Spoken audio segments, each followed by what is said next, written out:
Student, हमारी शिक्षण की सामान्य प्रविधियाँ चल रही थी, तो उसमें हमारी 2 पूरी हो चुकी थी, जो कि व्याख्या प्रविधि और स्पष्टीकरण प्रविधि थी। तीसरी हमारी विवरण प्रविधि आज हम कराएंगे। तो मैंने प्रविधियों के बारे में बता दिया था, लेकिन फिर भी मैं थोड़ा सा बता दूंगी, क्योंकि हमारा जो पुराना टॉपिक है उससे हमारा नया टॉपिक कनेक्ट हो जाए, इसलिए। क्योंकि बहुत से स्टूडेंट तो ऐसे हैं जो मेरा वीडियो स्टार्टिंग से देखते आ रहे हैं, तो उनकी समझ में तो आ जाएगा कि क्या चीज़ चल रही है। लेकिन बहुत से स्टूडेंट ऐसे होंगे जो कि पहली बार मेरा वीडियो देख रहे होंगे, तो उनकी समझ में नहीं आएगी। तो ये टॉपिक इसीलिए मैं थोड़ा सा इसके बारे में एक्सप्लेन करूँगी कि प्रविधि क्या होती है। तो हमारी तीसरी जो प्रविधि है उसके बारे में देखने से पहले सबसे पहले हम देखेंगे कि प्रविधि होती क्या है। और लेकिन उससे पहले जो लोग नए हैं, चैनल को सब्सक्राइब जरूर कर लीजिए। आपको पता है कि ये बहुत ज़रूरी होता है हम लोग के लिए। मैंने पहले भी बताया था कि एक तरह से जैसे आप एग्ज़ाम देते हैं, उसके बाद रिजल्ट आता है, तो ऐसे ही आपका सब्सक्राइब करना और लाइक करना हमारे लिए रिजल्ट होता है एक तरह से, कि हम उसमें जितने ज़्यादा आप लोग सब्सक्राइब करेंगे और लाइक करेंगे, वो हमारा एक तरह से पास होना होता है, हमें अच्छे मार्क्स मिलना होता है। तो इसीलिए जो लोग नए हैं या आते रहते हैं, चैनल को सब्सक्राइब नहीं किया हो, तो वो चैनल को सब्सक्राइब कर लें सबसे पहले। फिर हम देखते हैं कि प्रविधि होती क्या है। जैसा कि मैंने हर बार आपको बताया है, पहले भी बताया है, कि विधि और प्रविधि में अंतर होता है, लेकिन बहुत से लोग उसे एक ही चीज़ मानते हैं, विधि और प्रविधि को एक ही मान लेते हैं, पर ऐसा नहीं है। विधि और प्रविधि में अंतर होता है। थोड़ा सा मैं बताऊंगी इसके बारे में, बाकी और अच्छे से जानना हो तो आप लोग मेरे पुराने वीडियोस में देख सकते हैं। इसमें मैं ज़्यादा एक्सप्लेन नहीं करूंगी, क्योंकि अगर मैं पुराना कोर्स बार बार सारा लेके चलूंगी तो नया नहीं करा पाऊंगी, इसीलिए थोड़ा सा एक्सप्लेन करूंगी। बाकी आप लोग पुराने वीडियोस में देख सकते हैं। विधि और प्रविधि में अंतर मैंने बताया था कि विधि क्या होती है।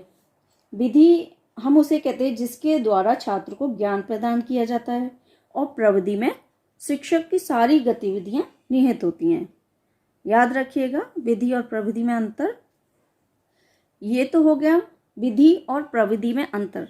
ये उन लोगों के लिए मैंने क्लियर किया है जो ये एक ही चीज़ मानते कि विधि और प्रविधि एक ही चीज़ है, तो ऐसा नहीं है। ये इसलिए क्लियर किया है। अब हम देखेंगे कि शिक्षण प्रविधि क्या होती है। शिक्षण प्रविधि होती क्या है? तो शिक्षण प्रविधि को हम ऐसे समझेंगे कि विषय वस्तु के जो प्रस्तुतिकरण होता है, कि हमें क्या, एक टीचर को क्या पढ़ाना है, तो वो एक विषय वस्तु होती है।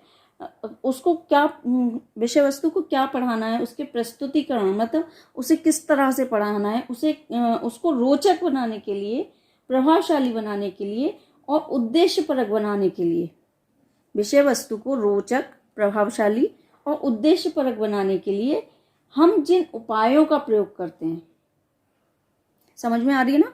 हम जिन उपायों का प्रयोग करते हैं, किस लिए? अपनी विषय वस्तु के प्रस्तुतिकरण को रोचक, प्रभावशाली और उद्देश्यपरक बनाने के लिए हम जिन उपायों का प्रयोग करते हैं, उनको ही शिक्षण प्रविधि कहते हैं। समझ में आ रहा होगा? शिक्षण प्रविधि के प्रकार भी मैंने आपको बताए थे। शिक्षण प्रविधि के प्रकार कौन कौन से थे? व्याख्या प्रविधि, स्पष्टीकरण प्रविधि, विवरण प्रविधि, वर्णन प्रविधि, कहानी कथन प्रविधि, निरीक्षित अध्ययन प्रविधि, उदाहरण प्रविधि, प्रश्न प्रेक्षा तथा प्रत्युत्तर प्रविधि। तो ये सब क्या है? ये सब प्रविधियों के प्रकार हैं। अब यहाँ आपकी समझ में आ गया होगा कि ये प्रविधियों के प्रकार हैं, तो इनको किस तरह से हमें अपने विषय वस्तु में शामिल करना है, और इनका यूज करके हम अपनी विषय वस्तु को कैसे रोचक बना सकते हैं, या कैसे प्रभावशाली बना सकते हैं, और कैसे उद्देश्यपरक बना सकते हैं अपनी विषय वस्तु के प्रस्तुतिकरण को। ये सारे इसमें ये दिए हुए हैं। 8 प्रकार की प्रविधियां दी हुई हैं।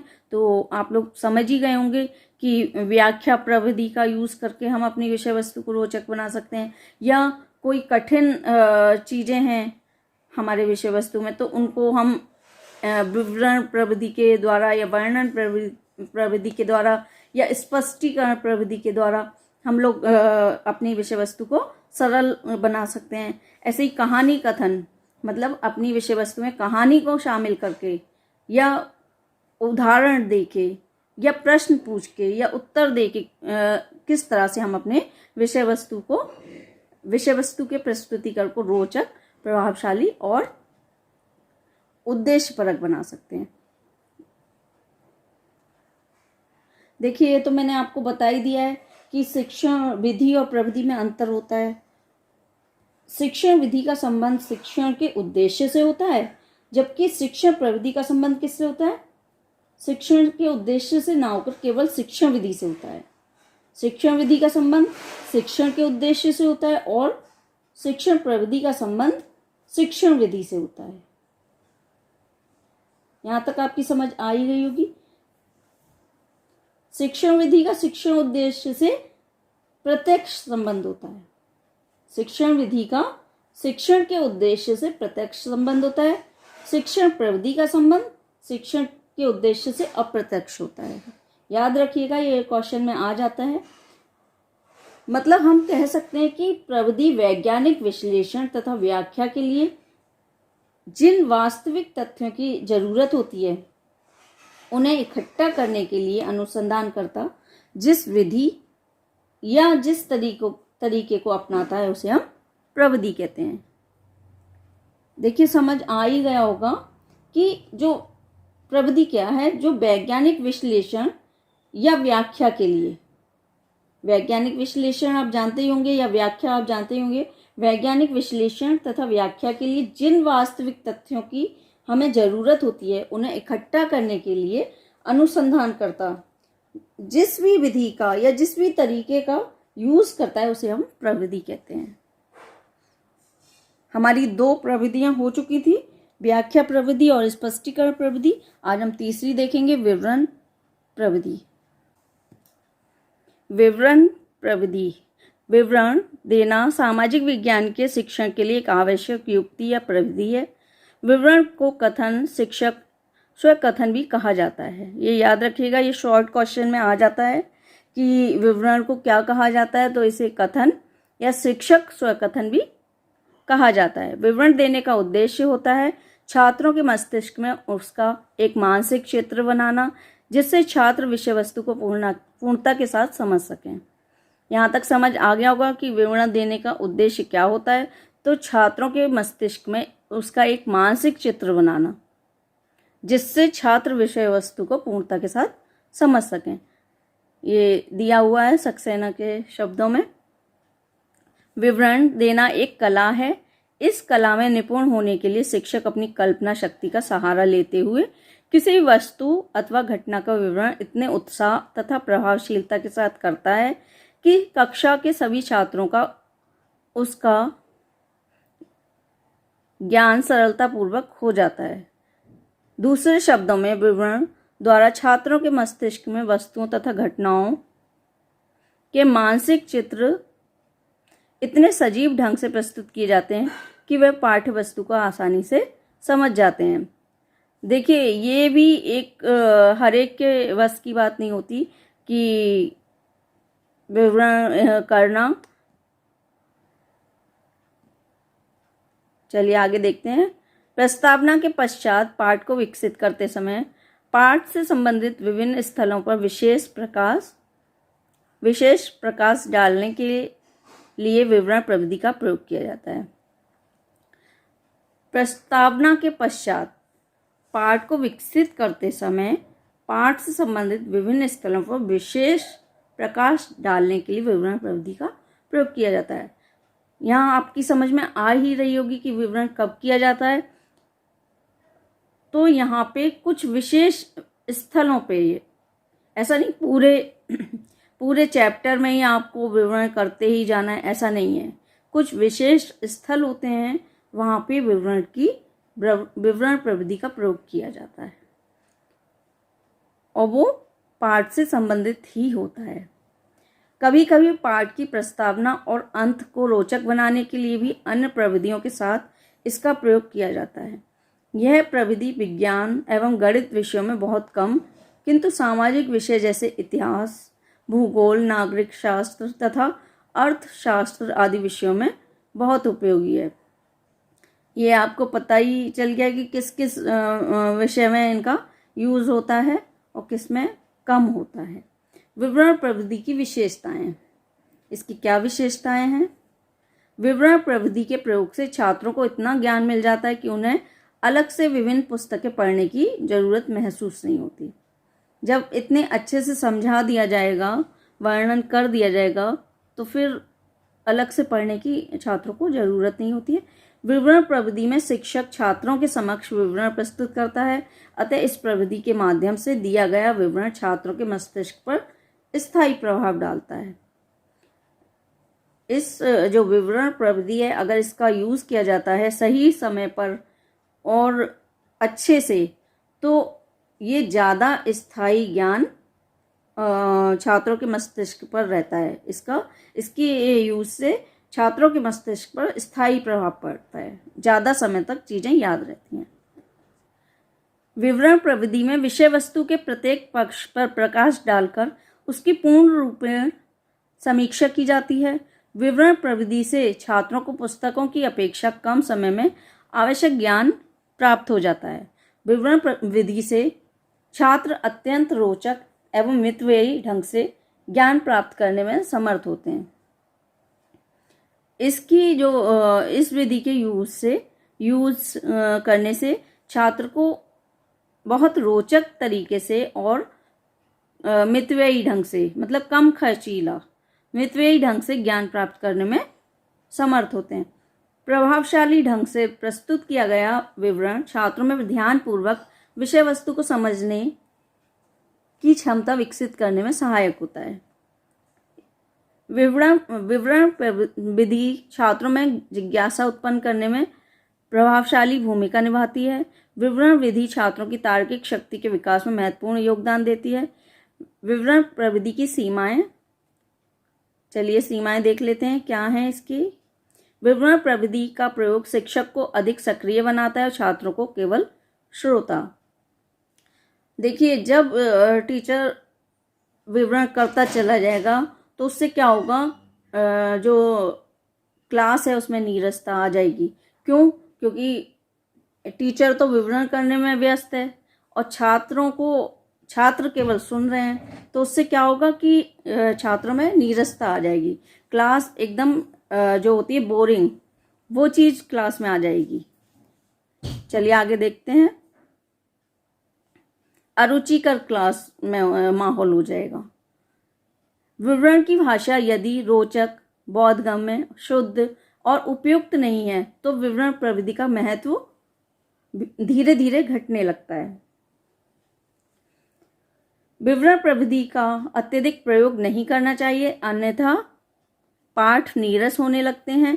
विवरण की प्रासंगिकता एवं पर्याप्तता के बारे में निर्णय लेना शिक्षकों के लिए कभी कभी काफ़ी कठिन हो जाता है। विवरण प्रविधि का प्रयोग करने के लिए विशेष दक्षता, विशिष्टीकरण आवश्यक है, अन्यथा प्रत्येक शिक्षक विवरण को तार्किक तथा मनोवैज्ञानिक क्रम में प्रस्तुत नहीं कर सकता।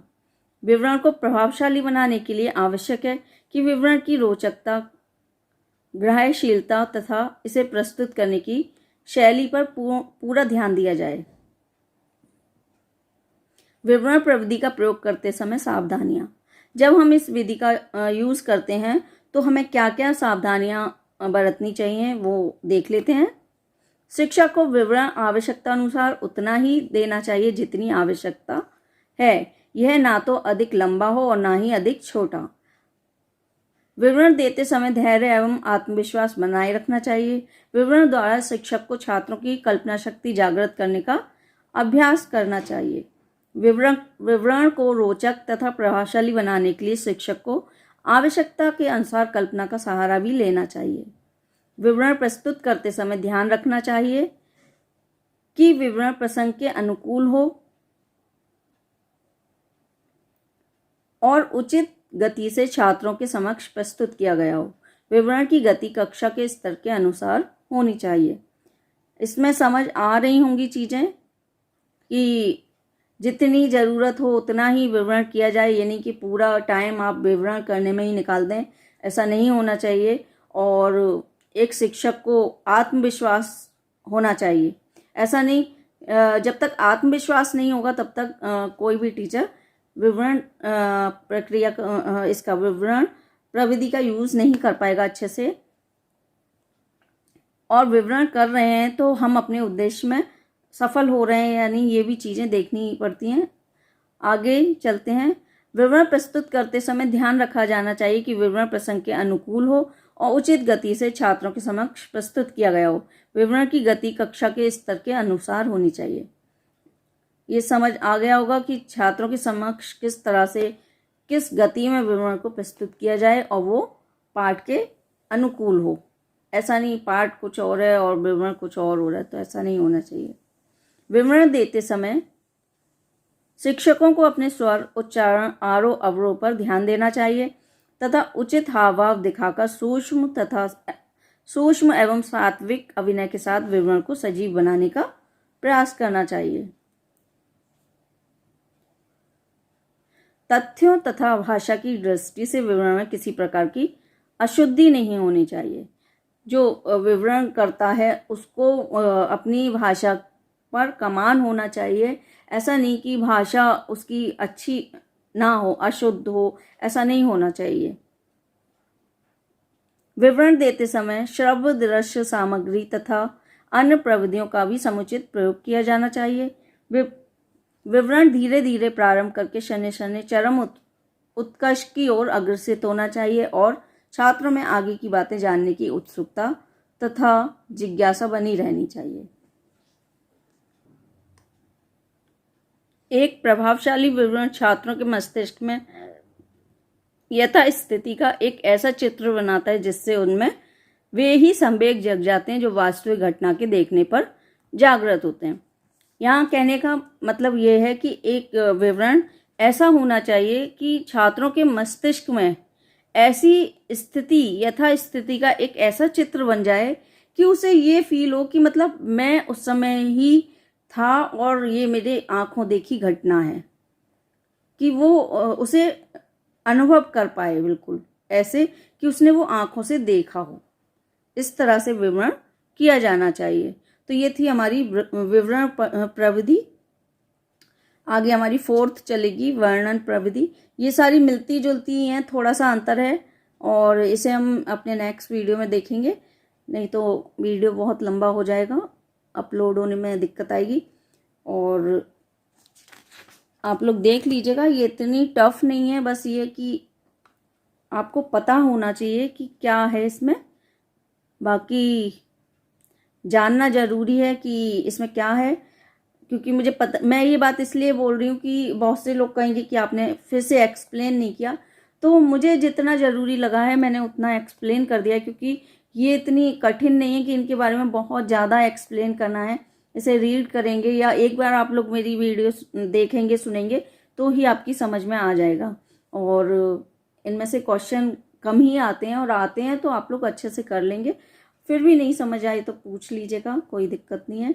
और हमेशा की तरह जो लोग नए हैं चैनल को सब्सक्राइब कर दीजिए, लाइक शेयर कमेंट करते रहिए। Thanks for watching.